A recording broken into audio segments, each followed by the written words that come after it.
It's going to be 3 minutes and 27 seconds. So I timed it, and yeah. So I'm incredibly humbled to receive this award today, understanding the history and sacrifice of the 4 chaplains.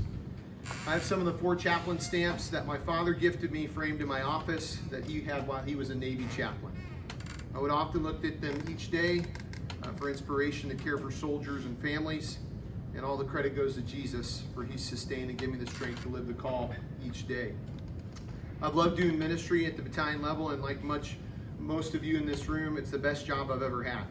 I take great pride in providing religious support to our soldiers and family, and I'm truly grateful to receive this award. And it serves as affirmation and confirmation of God's grace and calling on my life. There are so many people I need to thank, but I'm just going to mention a few. My endorser, Don Eubanks, sir, thank you for flying in to be here. If it wasn't for you and Jackie, I wouldn't be on active duty. There's a lot of hurdles. Yeah. So the Chaplain Wallace, who you guys saw in down there, he was my division chaplain.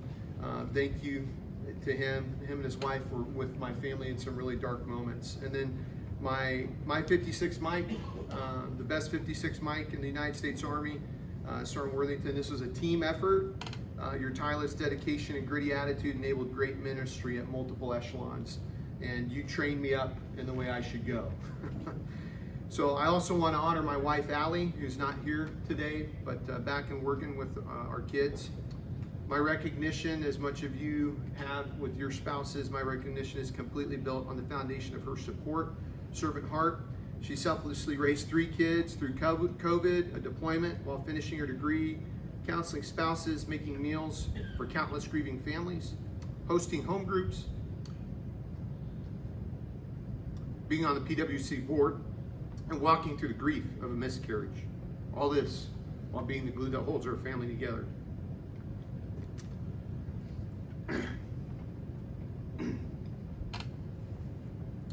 As I've reflected on this award, I want to use this platform to honor Christ and challenge you in the room today about your priorities. The disorder of my own priorities became evident when I FaceTimed my daughter a couple weeks ago. I asked her what I loved most. She replied, football, the Army, our family, and Jesus. The order in which she listed these things showed me I needed to reevaluate my priorities. Sometimes it's easier for us as chaplains to be present with soldiers in their toughest moments and to fail to be present with our family members in their darkest moments. To be transparent, I've given my best to the Army and given the leftovers to my family. I'm incredibly thankful to receive this award, but I would go back and I would reorganize my priorities to do things differently if it was possible. I've been stuck in a performance trap. You can relate, ministers often do, and struggle with a work-rest ratio coupled with being emotionally available for their flock or their family. I've shared this because I've learned the necessity of loving our families and being present for them like we should. I'm learning from this firsthand experience, and that you need to love your God, your spouse, your family, and your soldiers in a healthy, balanced way. Go home early. Play with your kids. Talk to your spouse about their day. Tell them you love them. The Army will go rolling along, but do not lose your family along the way. There'll be more chaplains to replace you, more assignments, but you only get one family, and you only get one spouse to be a spouse to, and one parent to be to your kids. Last, thank you to the staff. Thank you, Chaplain Kersey, Chaplain Saldana, and to my classmates. I know I've been kind of a bump on a log over here, so thank you. And I know you guys don't really know me because I haven't talked much, but I appreciate your grace. I really appreciate your love and your counsel and your care. I'm blessed by your friendship.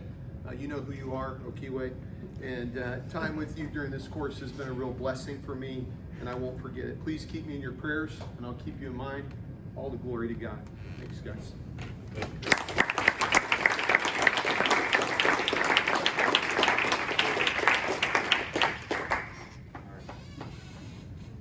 We're going to go ahead and just pray for you real quick. Please, sir. Do so.